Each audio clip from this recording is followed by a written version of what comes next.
Hello বন্ধুরা, চলো আজকে আমি ইলিশ মাছের রেসিপি দেখাবো তোমাকে। তো আমি এখানে সব নিয়ে বসে গেছি। দেখো, বেগুন আছে আমার কাছে, আর আছে কচু দিয়ে আলু দিয়ে আমি আজকে ইলিশ মাছের ঝোল করব। তোমরা দেখতে থাকো, স্কিপ করবে না কিন্তু, তাহলে আসল রেসিপিটা দেখতে পাবে না। চলো এবার আমি শুরু করি। বেগুন আছে আমার কাছে। দেখো, এখন আমি কড়াইটা বসিয়ে নিলাম। চলো মাছটা ভাজা যাক। তেল বেশি করে দিব, কারণ আমার তেল দিয়ে ভাত খেতে খুব ভালো লাগে। আর তোমাদের কার কার ভালো লাগে কমেন্টে অবশ্যই জানাবে। এবার মাছ কটা আমি দিয়ে দিই। মাছ ভাজা হয়ে গেছে, তো মাছ ভাজা কমপ্লিট। এবার আমি আলু, বেগুন, কচুটা ভেজে নেব।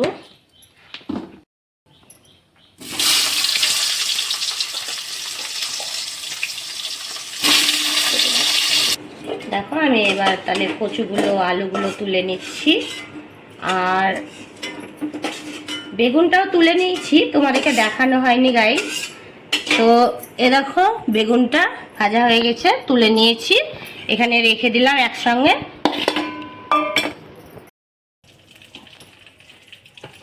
এবার আমি মশলা বেটে রেখেছি, যা যা মশলা লাগে। আমি এবার একটু কালো জিরা দিয়ে দেবো, একটা তেজপাতা দিয়ে দিলাম,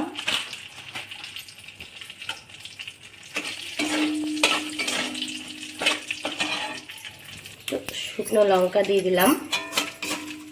তো চলো দেখো, আমার আগে থেকে বেটে রাখা মশলা।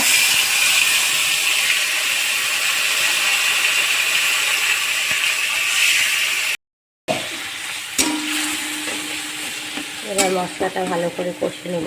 তো হয়ে যাবে, সর্ষে আছে, বেশি না কষালেও হবে।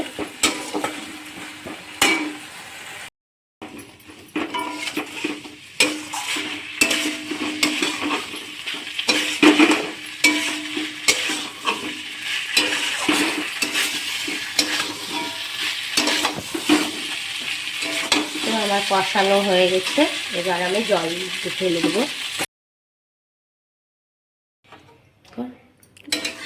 তো দেখো, আমি আমার পরিমাণ মতো জল দিয়ে দিয়েছি, যতটা লাগবে আমাদের। আর তোমরা কমও দিতে পারো, বেশিও দিতে পারো, তোমাদের ইচ্ছা। তো চলো এখন ফুটুক আর আলু কচুগুলো সিদ্ধ হোক। দেখো, তারপরে আমি আবার আসছি। দেখো, আমি মাছগুলো দিয়ে দিলাম এবার ঝোলের মধ্যে। আমার আলু কচু সব সিদ্ধ হয়ে গেছে। তো দেখো, আমার তরকারি রেডি হয়ে গেছে।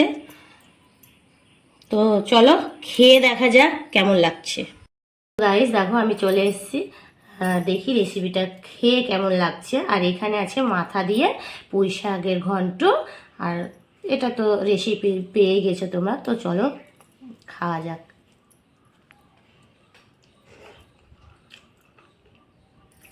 সুপার, আমার ভালো লেগেছে। এবার তোমরাও ট্রাই করে দেখবা, এটা আশা করছি খুব ভালো লাগবে। তো চলো মাছটা দেখি কেমন স্বাদ।